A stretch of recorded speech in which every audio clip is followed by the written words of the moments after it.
Today we're going to talk about the histogram function. First, I'm going to find histogram in my contract page. Here it is, third from the bottom. The histogram function. We have to look at the domain to know what to give the histogram function.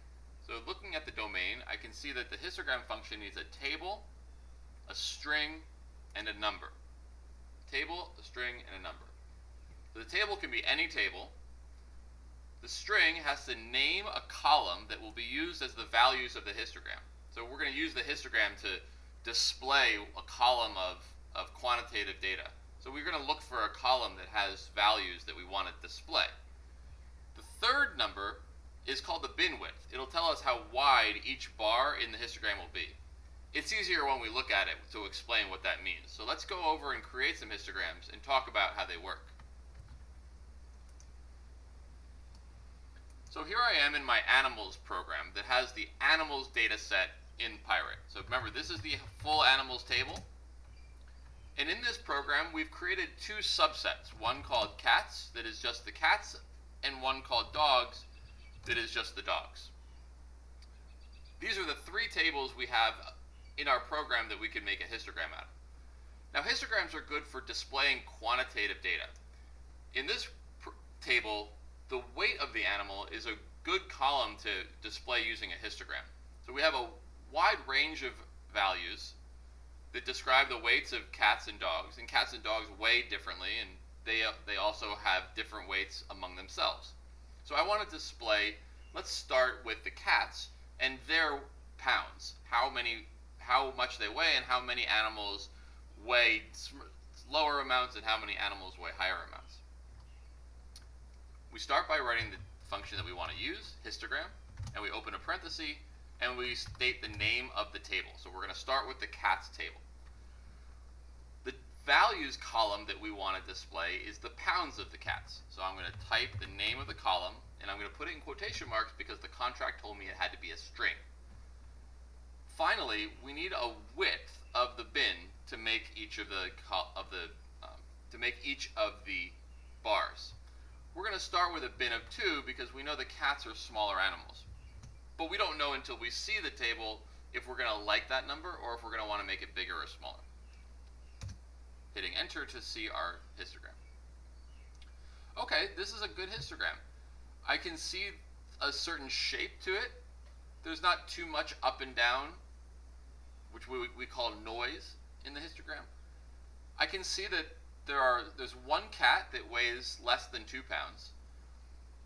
There are 2 cats that weigh from 2 to 4 pounds. There are 3 cats that weigh from 6 to 8 pounds, and there are 4 cats that weigh from 8 to 10 pounds. There's 1 cat that weighs over 13 pounds. Okay. I could also look at this histogram by grouping together some more of these animals by making the bin a little bit wider.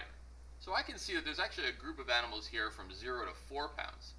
Let's change the histogram bin width to 4 pounds. So I'm just going to press the up arrow. I'm going to change the number to 2 to 4, and I'm going to run it again. Okay, now I have like a more general story that I can tell you. So less than 5 pounds, there are 3 animals. From 5 to 10 pounds, that's the largest group. There's 7 animals, and then there's 1 animal that's over 10 pounds. So that's a story that I'm going to type into my document to explain what I see. If you look at the cats in this animals table, most of them are in the 5 to 10 range. Great.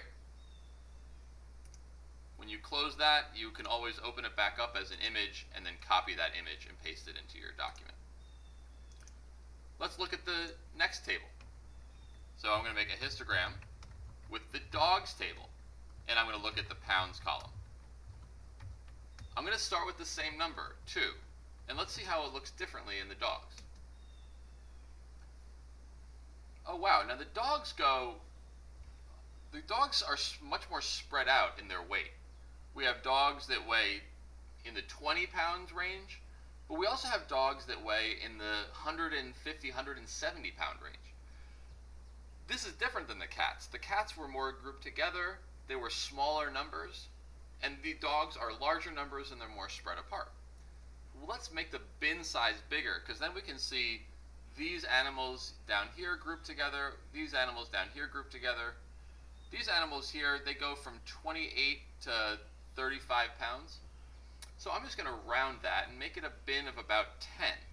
And we'll see how that looks as we try to display this range of quantitative data.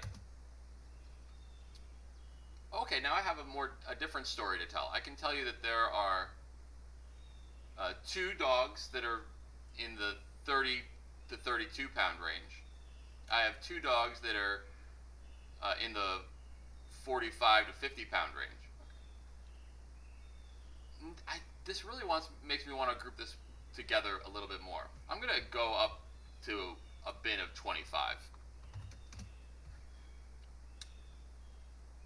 Oh yeah, I like this. Okay, so I can see that the dogs have a large group from 40 to 60 pounds.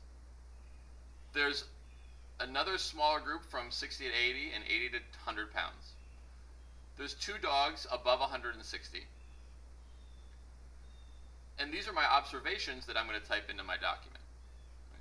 So compare the cats and dogs together, you can say that they're spread out in different ways, and you can say that they are, different ranges of numbers.